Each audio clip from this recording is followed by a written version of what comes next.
Here is Stewie in the first season of Family Guy. Victory is mine! And here's Stewie 25 years later. I got an Oscar and like 100 hot young boyfriends ahead of me. When your show's been on the air for a quarter of a century, you're bound to have a few character changes here and there. But in all that time, which Family Guy character has morphed the most? Well, I'll be taking a look through the regular cast and ranking them from most to least changes to find out. Starting with the main man himself, Peter Griffin.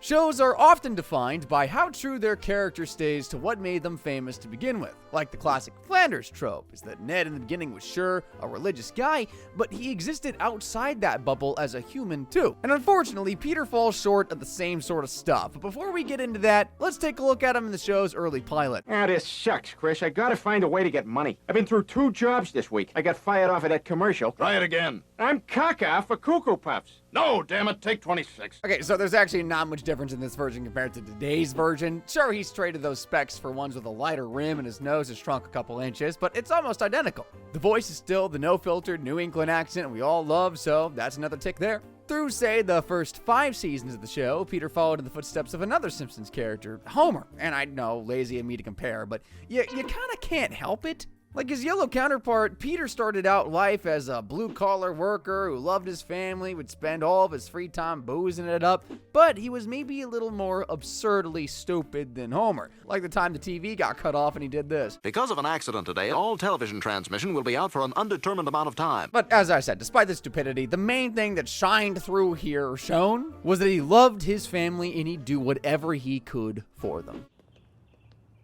When did you guys get a pool? Oh, it's a moat. But as the seasons rolled on, and just like Homer, the shift from heartfelt but foolish dad to maniac man-child took place. I mean, I know he's stupid and all that, but is he really stupid enough to do this? Bye! Bye! Bye! Bye! Bye! And that's only the beginning. It's like the writers wanted to properly push the show in a direction of shock, and without a doubt, they used Peter's character to spearhead that mission. Stay still! Okay, that's pretty cool, too. Hey, Dad, that's a cool whip. Ah, I thought you couldn't understand me! Long gone is the man who cares about his family, and Meg knows all about that.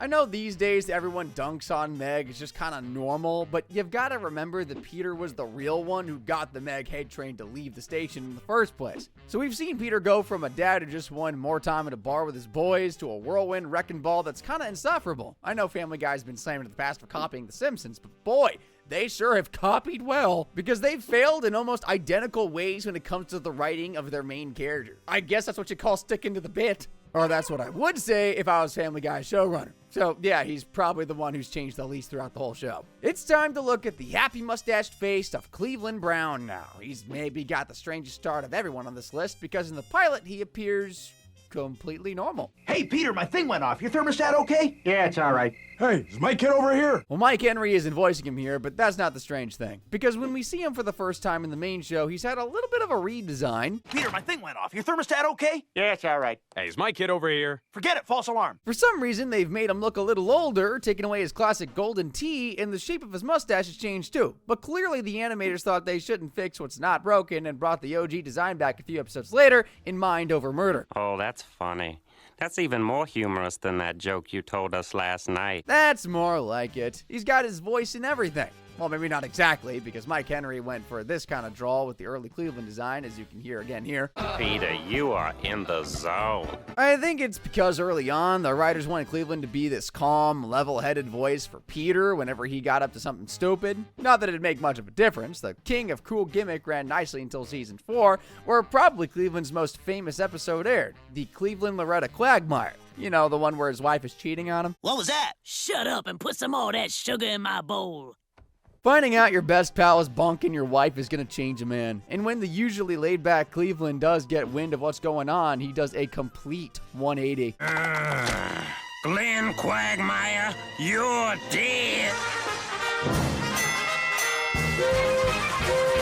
When I said change, I didn't think he'd literally turn into Popeye. Well, that's a whole lot better than what he does next. You violated the sanctity of my marriage. The whole thing ends when Cleveland realizes the real person he should be angry with is his wife, and that he deserves better than someone who'd cheat on him. Cleveland stays pretty consistent for the next few seasons of the show until the showrunners decided they wanted to give him a spin-off. Now that really rounded him out. So Cleveland reconnects with his childhood crush Donna. Problem is she lives in Virginia, so to be with his new flame, he's gotta move. Both states and shows. What the hell? He's getting his own show?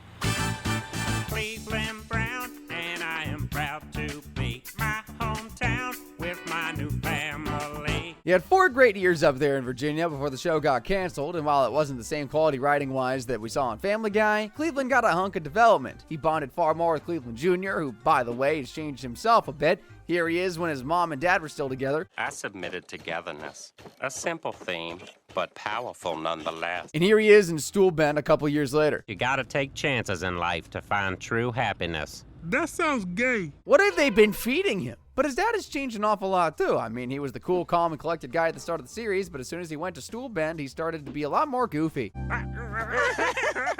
Dutch oven!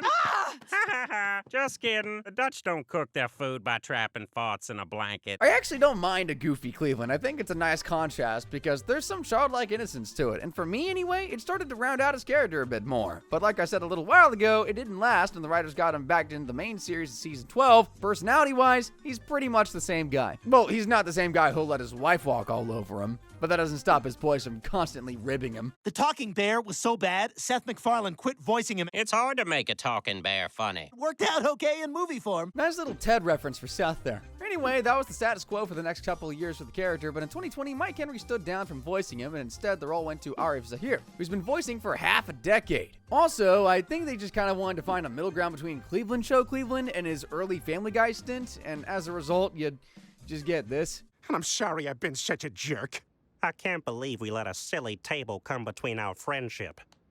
It's actually not that bad, and after a few episodes, you get used to it. He's changed quite a lot throughout the years, and even had his own show, but I'm not sure he's changed quite as much as the first pervert on our list, Chris Griffin. Chris's first appearance, like most of the characters on this list, was in the pilot of the show, and in fairness, he's one of the characters who's changed the least over time, appearance-wise. Well, apart from a little jewelry change. Thou shalt get drunk. Yeah. Notice he has a stud earring in there. Well, that gets swapped out in the main series, but I'll point that out in a sec. Otherwise, it's the same hair color, same clothes colors, Seth's still voicing him. Well, not Seth Green, but Seth MacFarlane, and it's way more of a young stoner or surfer type voice opposed to the Buffalo Bill inspired one that Seth Green uses in the main series. Also, you might want to bank the name Buffalo Bill, I'll be coming back to that, but just for comparison's sake, here's his voice in the main series. Dad, I was in a chat room on America Online, and some idiot knocked out the cable. We could be without TV for weeks. See, that stud earring is gone, and it's been replaced with a hoop-style one. And if you look at Chris in season 4, it isn't there at all. Chris, cut it out! Chris just picked his nose and he keeps touching me with his finger. Earrings aside, at first, Chris was painted out to be just a dumb kid. I guess they wanted to mirror Peter in some way, because the apple doesn't fall far from the tree and all that. All right, Chris, I'll see you a fork and raise you a gravy ladle. You're on. Away from being Peter's mini-me, Chris at first was a well-meaning, kind-hearted kid who always tried to do the right thing. But that quickly goes out the window in season 4 when he's unwillingly forced to do this. There, are you happy, Doug? And from there on out, it's a slippery slope where he becomes more and more depraved. I have $3.74. I love you. And then you got that whole addiction to waxing his carrot. I mean, I know he's a teenage boy, but like, is there any need for this? I mean, look at this. What's that, some kind of board? It's Chris's blanket. You get the idea. He's gone from your typical nice but dumb kid to someone who acts on every urge in one of the bigger sex pests in the household. But he's nothing compared to his good friend Herbert. There's no way I could leave him out. This is the first time they met. See what you notice about it. That's a nice muscly throwing arm you got there. Got a nice tip for you right here in my pocket. Why don't you reach in there and fish it out for yourself? I don't collect till the end of the month. Besides him having that earring back in, Chris is a totally naive and well-meaning boy trying to do his job. He has no idea Herbert is hitting on him. Honestly, he stays pretty oblivious to it for several seasons, but these days he's pretty aware of what exactly Herbert is, and he even takes advantage of it. Like in this episode where he tries to sneak Stewie into Herbert's house. Noticed a new mole on my thigh and wanted to ask if it looks misshapen to you. Well, let's have a little look-see. Oh, Although we really shouldn't lump him and Herbert in together. No. Chris is a whole different type of perv.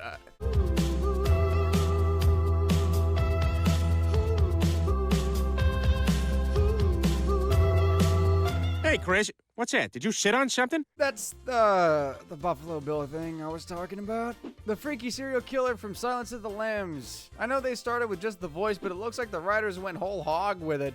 There's not loads of change when it comes to Chris Griffin, but going from sweet innocence to a serial killer is quite the big change if you ask me. Even if his character is one of the more consistent ones these days. Well, we've had one pervert, I guess it's only fair we make it 2 out of 2. So it's time to cover Glenn Quagmire. Unlike a lot of the main gang, when we're first introduced to Quagmire in the show's pilot, he looks a lot different to how he does today. Hey, who wants to play Drink the Beer? Right here. You win. All right, what do I win? Another beer. If his voice wasn't the same, I'd literally not be able to tell you guys who that was. I think it was like Tom Tucker's evil clone or something.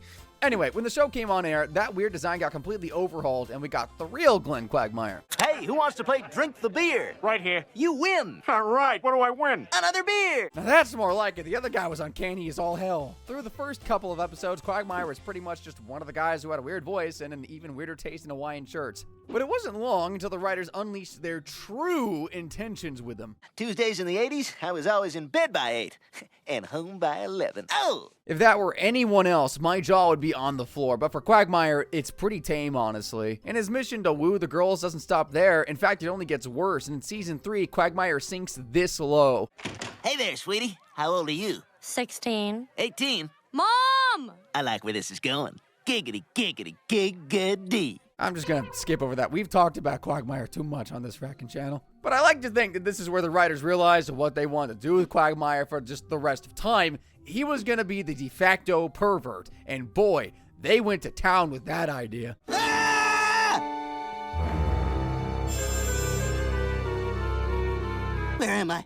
Am I dead? This is where we monitor all the dressing rooms in the mall so we can keep an eye out for shoplifters. After 4 and a bit seasons of making him Quahog's serial predator, I guess the writers decided it was best to try and flesh out Quagmire a bit by giving him a purpose. So in season 5, it was written into the show that he's a pilot. Good afternoon, ladies and gentlemen. This is your captain, Glenn Quagmire.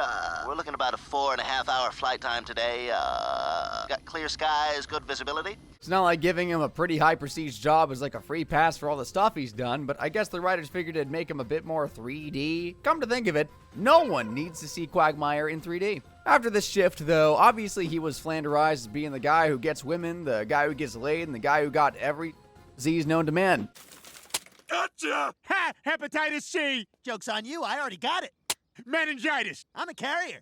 Gonorrhea! Patient 0. I don't know, Joe. That's it. We're out of known diseases. But there's one more change to Quagmire's character I think we need to cover. The fact that he hates Brian. And I think what I hate most about you is your textbook liberal agenda. Legalize pot, man. How homelessness is the biggest tragedy in America. How big business is crushing the underclass. Well, what have you done to help? I work down at the soup kitchen, Brian. Never seen you down there. Like, really hates Brian. Driving a Prius doesn't make you Jesus Christ. Oh, wait, you don't believe in Jesus Christ because religion is for idiots, which isn't nearly as bad as your failure as a father. How's that son of yours you never see? You failed college twice. Well, who the hell are you to talk down to anyone? And he's still not done. I could forgive all of that, all of it, if you weren't such a bore. You're just a big, sad, alcoholic bore.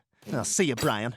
Thanks for the steak. Jeez, come on, Quagmire. Say how you really feel. So from that episode in season 8 onwards, Quagmire's kind of just had it in for Brian. But they kind of become a little similar in later seasons. The whole relentless stuff kind of dips for Glenn, and he starts to become somewhat progressive when it comes to women.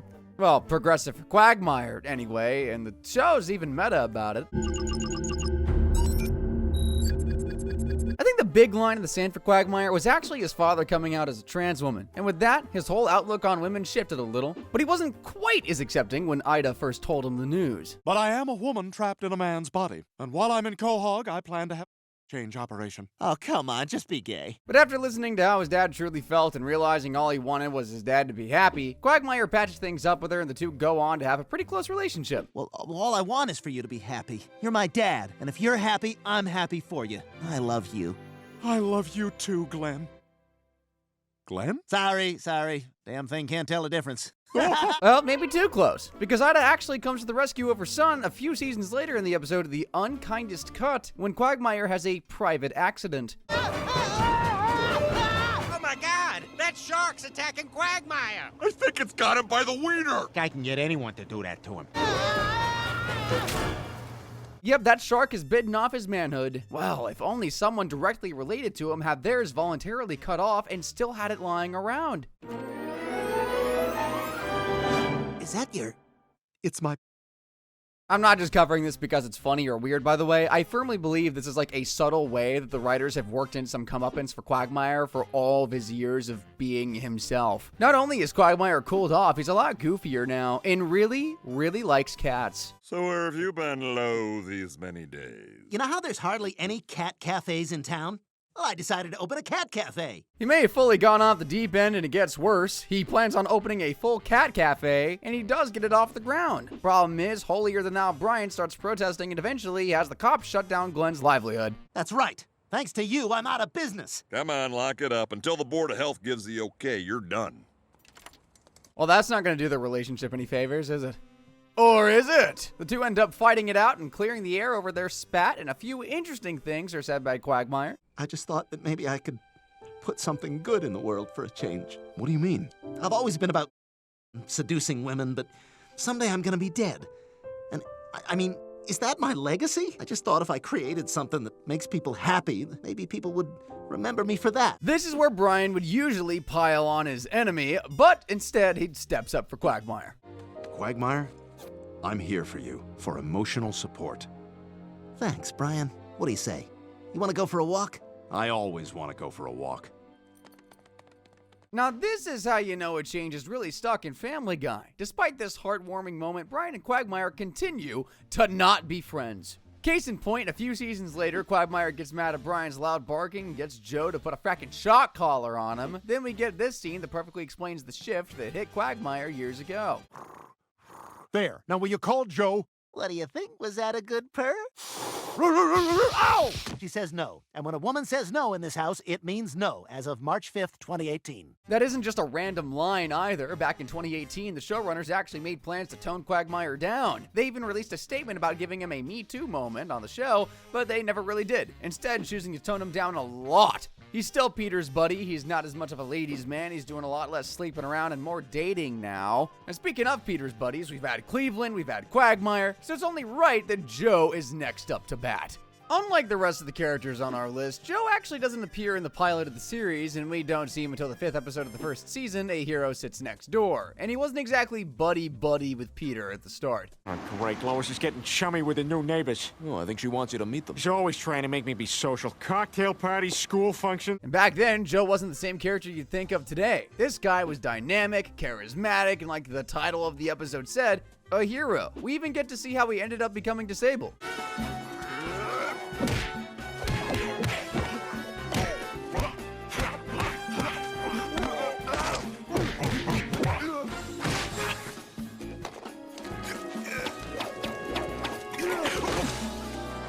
Kiss my green ass. I shall see you in hell.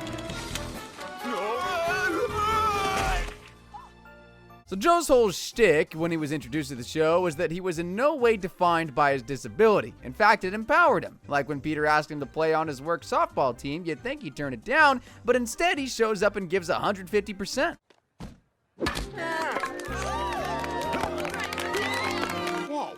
All right, Joe. Joe was probably the show's first properly developed character with nuance, and they ran with that for a long time. Until around season 5, when things started to shift for Joe, and his friends who'd admired him for not being held back by his disability started using it to make fun of him, starting out with stuff like this. We got disturbing the peace, reckless driving, plus the driver of one of those other cars was a virgin whose hymen was busted, so...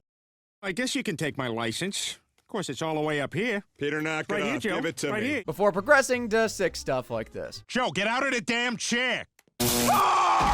Okay, now give him some peanut butter so we can make it look like he's talking. And then ending up with what might be Joe's lowest point in the entire show. This is from one of the latest seasons, and after watching this scene, you'd think Joe's life was a complete mess. What are you clenching in that fist there? That was sadder than what I was going for. Oh, God, those are all final notice wheelchair bills. Not a good day for Joe. Now Joe's just some sad sack that can't even take a punch. But let me remind you, this is how Joe handled being jumped when he could briefly walk. Come on, guys, get him!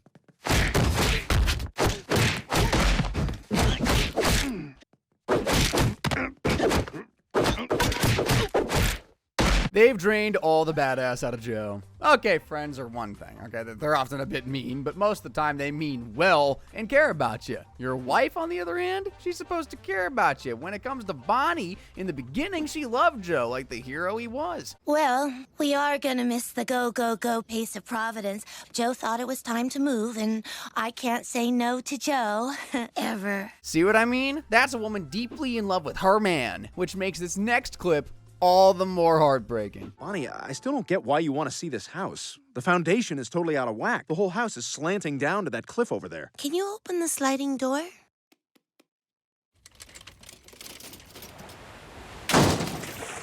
I'll take it. So Joe's healthy marriage has completely died since his debut episode. I guess you could say the writers see it as Joe not being the man she married, but Bonnie was pretty happy before, wasn't she? Throughout the show, she's transformed from his loving wife to his carer to just someone who hates him. Hell, she even cheated on him with Brian.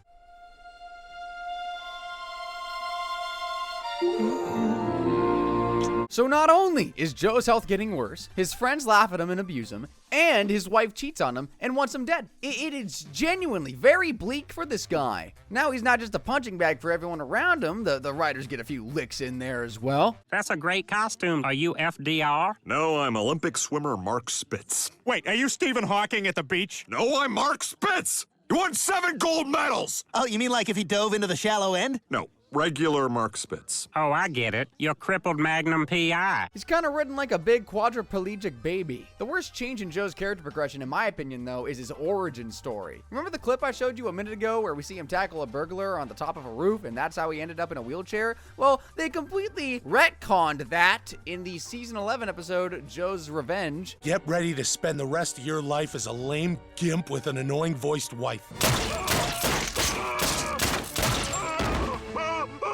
Yep, they literally and metaphorically massacred my boy. Joe was one hell of a cop in the beginning, and when he was able, he was probably among the fracking best of the best. Heck, even when he was chairbound, he was still in the thick of it. This could be the real deal, boys. Let's do it!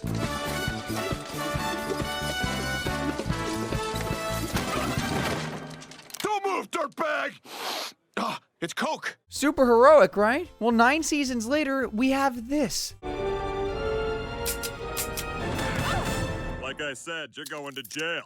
How'd you know the gun would jam? It didn't jam, Peter. The gun was never loaded. Sort of had a mental breakdown in April. No more bullets for this guy. Joe's transformation is maybe one of the saddest changes to happen to a character in this show. He's becoming nothing more than a caricature of someone with a disability for laughs. He's not the only character that's been turned into a punching bag that the show beats to get some cheap laughs, though. In fact, there's a much bigger one, and her name is Meg. When Meg, or to use her full name, Megatron, was seen for the first time in the Family Guy pilot, there were a couple things different from her in today's show. Relax, just a bunch of guys sitting around with a black marker and a checklist of the 10 Commandments. Instead of the usual pink getup, Meg was originally designed in this blue and white combo, which looks like an eyesore, if we're being honest. Another obvious thing that's different is the voice. Lacey Chabert voices Meg for not only the pilot, but for the first season of the show, and then the voice of Mila Kunis takes over from there. In terms of character, Meg starts out as a pretty lame and awkward teenage girl. She was far from the outcast we see in later seasons, but we'll get to that. We can't leave now. My entire life depends on getting my license. I'll never have any boyfriends. I'll never get married, and then I'll have to adopt a kid like Rosie O'Donnell. See what I mean? This is like a standard teenage girl worrying about her life for no reason cliche. She even had a lot of friends in the beginning. I mean, does this look like the girl we know now? I'd put Brad Pitt's face on Brendan Fraser's body with Ben Affleck's butt. Well, what about this? Oh my God, Craig Hoffman's new car is so cool. Oh my God, I love the color. Really? What color is it? It's like blue, kind of blue-green. The same color as his eyes. Well, here's Meg 10 years later, just for comparison. Meg, you're kind of a loner psychopath. What does this mean? Oh, this woman is clearly a spurned lover who's planning to kill Mom. Ah, thank you. Yeah! You're a good dog, Meg. Yeah! Her own father openly calling her a loner psychopath. No wonder she's messed up. And boy, is she messed up. Like, do you guys remember the time she tried to blackmail Chris into doing this? Okay, Meg. I stood outside Planned Parenthood. Here are the pictures of every girl in your class who went in. Now I want you to call them as if you're their dead baby. The saddest part about this is she wasn't always this way. If anything, in the beginning, she was too nice. Like, look how she's treated by these guys. Oh, this meat stinks something fierce. This ought to knock her down a couple notches.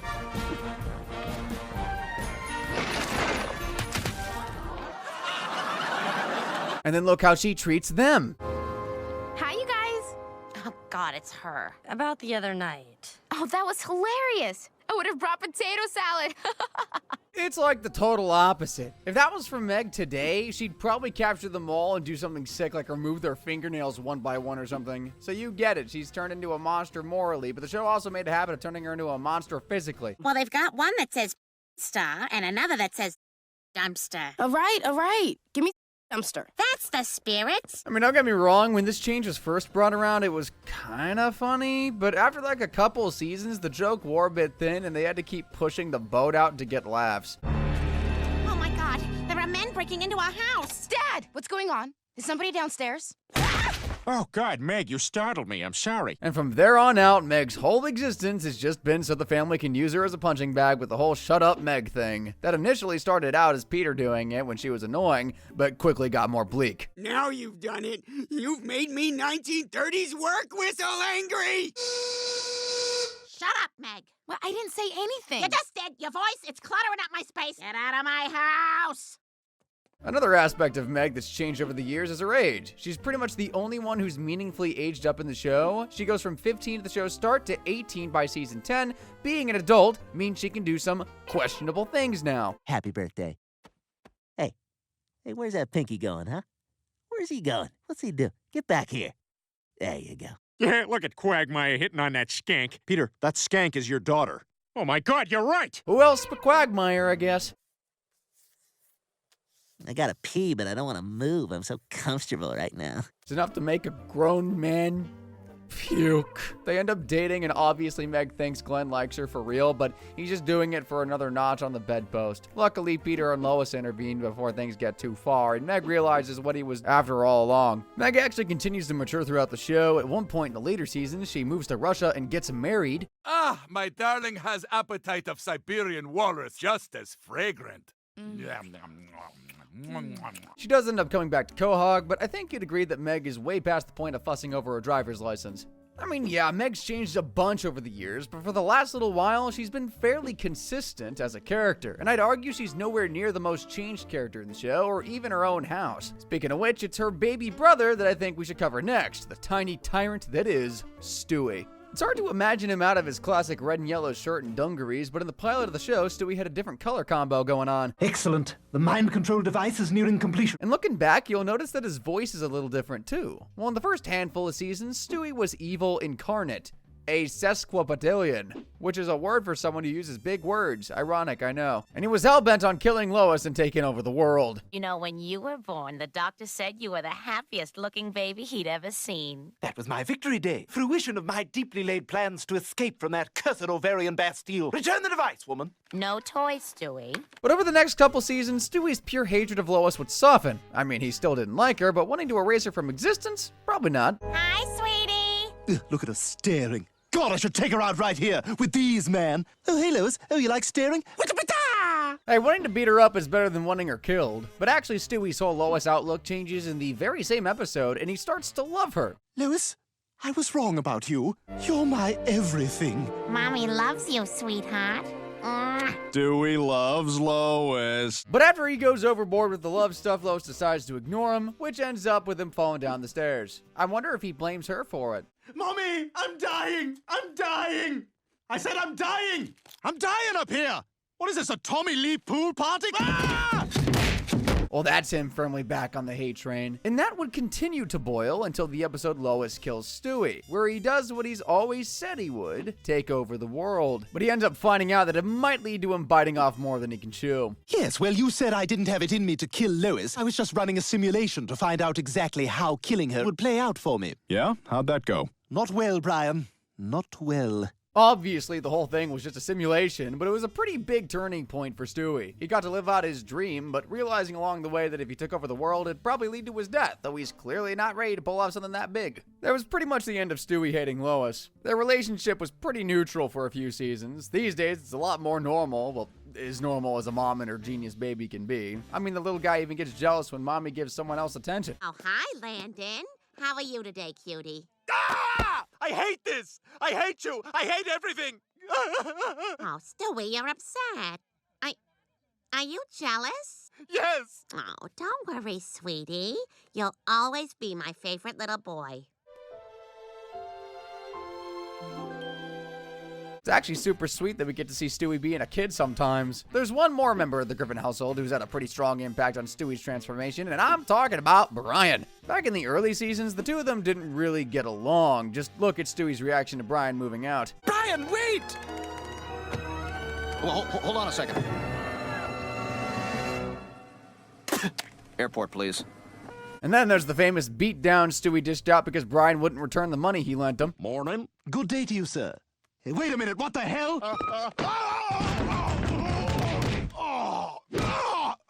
Getting real tired of you ducking me, man. Yeah, getting really tired. Where's my money? Where's my money? Yeah, you got money to pay for fake mustaches, huh? That was back in season 4. Stewie really was a lot meaner back then. Like, no way he'd do anything close to that to Brian these days. They're buddies now, and they've been on way too many adventures together. You want to go for a walk? It's working. Do more. You want a treat? You want a treat, boy? That's good. That's good. And we're going for that walk? Oh, yeah, definitely. And I'll give you a bath. No. I'll let you go for a ride in the car. Oh, you better not be lying. You want to sleep in the bed with us? Yes. Oh, I never get to. You got it. You're through. Hell, they're more than just buddies. The writers course-corrected something fierce to their relationship. Stewie isn't just buds with Brian. He's got a massive crush on the dog.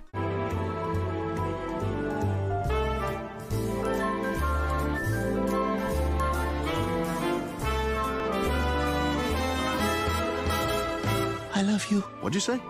Olive juice. Olive juice? Olive juice, you too. It's been a running gag for many seasons now, and the writers are not afraid to push that gag to its limits. I'm talking about whatever the hell this is. You are getting an abortion, Stewie. Our child is growing inside me. Stop talking like that. And how do you even know it's mine? So I'm just well, this slut is having your baby. Is it dead? What kind of monster hits a pregnant toddler? This crush on Brian is just a symptom of another transformation Stewie has undergone over the years. He likes men. A lot. And it's not just Brian, if Brian even counts.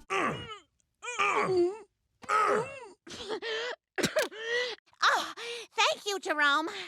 You saved my life. I'll have what she's having, says the funniest person in the room.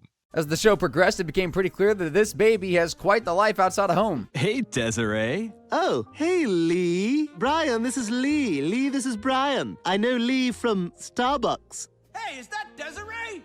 You've probably also noticed that Stewie likes to wear dresses. That's also another change he's gone through. It's not a one-off thing. Thank you.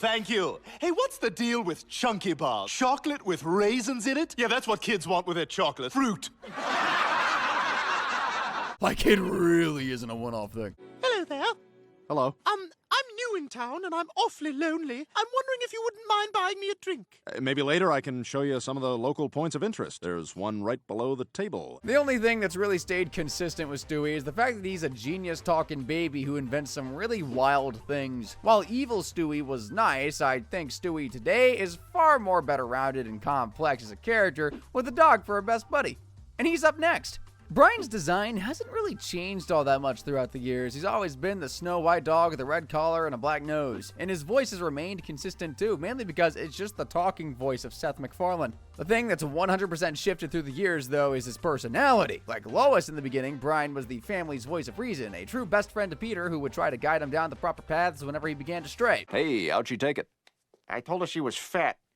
No. He was also the dog who wasn't a dog, maybe even the most human member of the family. I mean, what dog does this? We were sailing along Moonlight Bay. We could hear the voices. And if anyone tried hounding him into being a dog, he'd usually take it as an insult. Okay, let's go over the commands. Sit. Roll over. Peter, I'm already schwitzing like crazy here. Let's call it a night, huh? Early Brian had tons of class. He was sophisticated, caring, and like I said before, a real best friend to Peter. And just like his buddy Peter, he likes to drink. Over time, however, his drinking turns into a bit of a problem, and we see that in the episode Brian Wallows and Peter Swallows when he gets pulled over. Oh, great. Brian? Hey, Joe. How's it going? Pretty good. You were doing a little swerving back there. Just, Whoa, you're off the meter, Brian. You're under arrest. Oh, come on. Move it! Drinking with the guys is one thing, but Brian's addiction leads him to drink literally whenever and wherever he can, like with a literal baby. No, yeah, give me some of that. Don't hog that. There, give me some of that. Stewie, I wish we had a mirror, because I actually did a really good job. Along with being an alcoholic, he also became a loudmouth liberal. Don't get me wrong, he was already a liberal, but he was a politically intelligent one. He saved his cousin's gay marriage when Adam West banned them, for crying out loud. Oh, I've got to do something. Jasper's always been there for me when I've needed him. But Brian, the Bible says gay marriage is an abomination. Chris, the Bible also says a senior citizen built an ark and rounded up 2 of every animal. Hey! Yeah? What the hell is this? Oh. You might have had a few doors slammed in his face, but by the end of it, Brian managed to get his cousin down the aisle.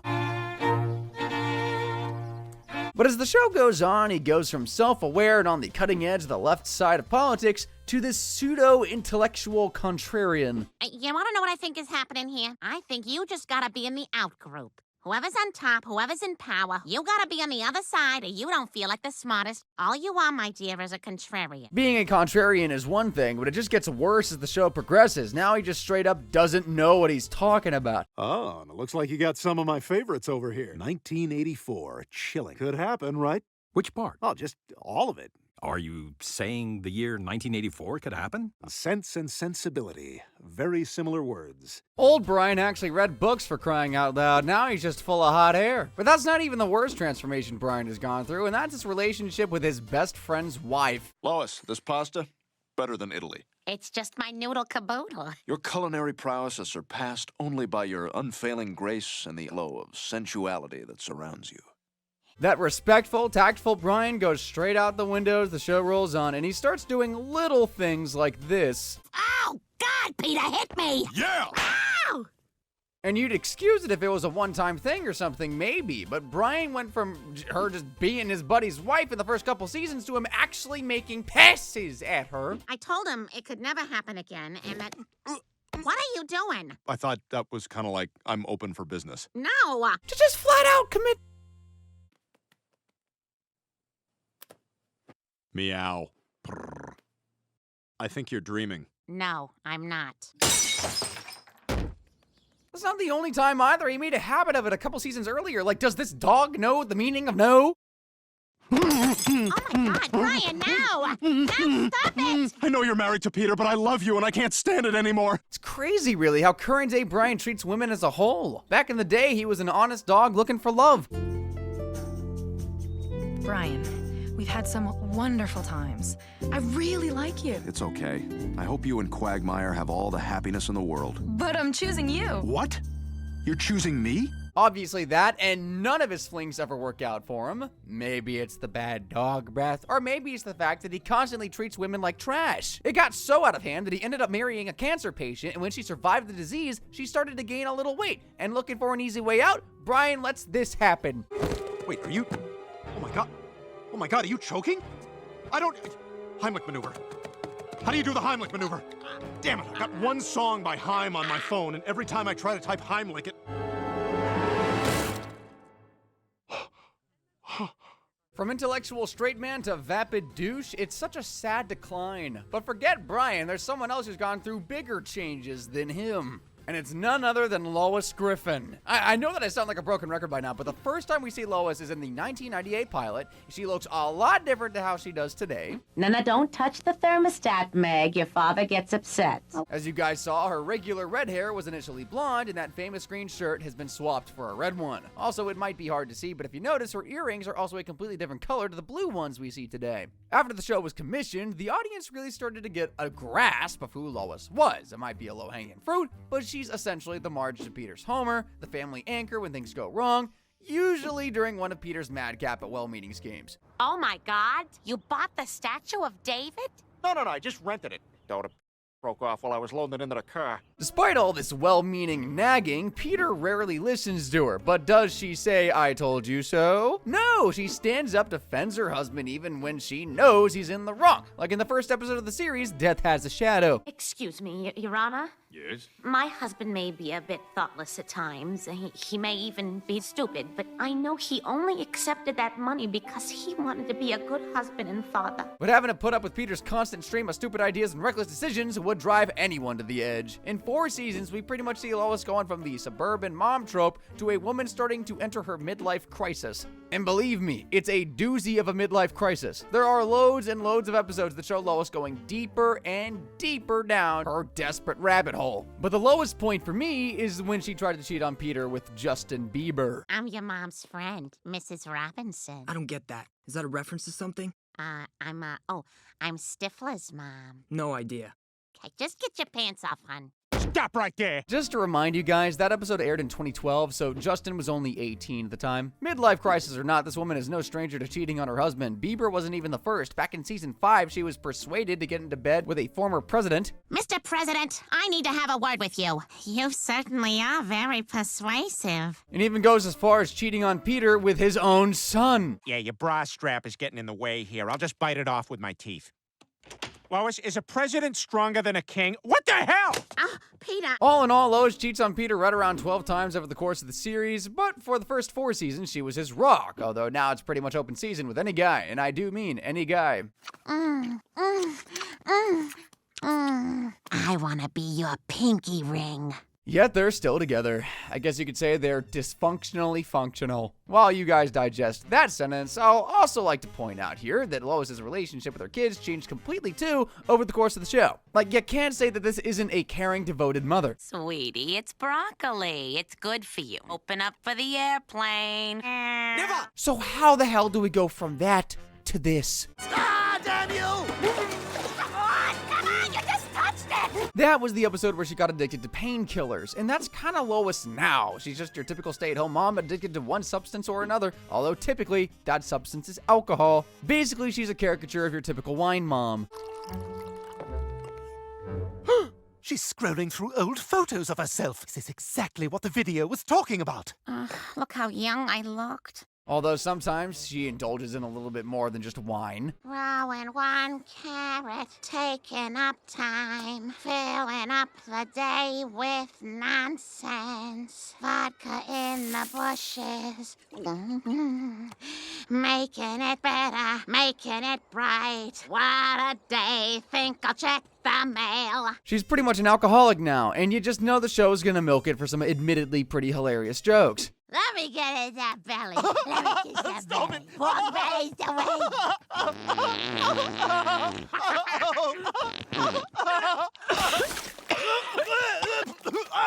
I think it's fair to say Lois has gone from a gentle, loving mother to someone who shouldn't have a child in a 5-mile radius of her. Personally, I think seasons 2 through 4 were her best, where she started breaking out of the mom and wife mold, but kept all the good aspects from her earlier appearances too. Either way, she's changed a hell of a lot since then, and in my opinion, she's the character that's morphed the most since we first saw her all the way back in the pilot.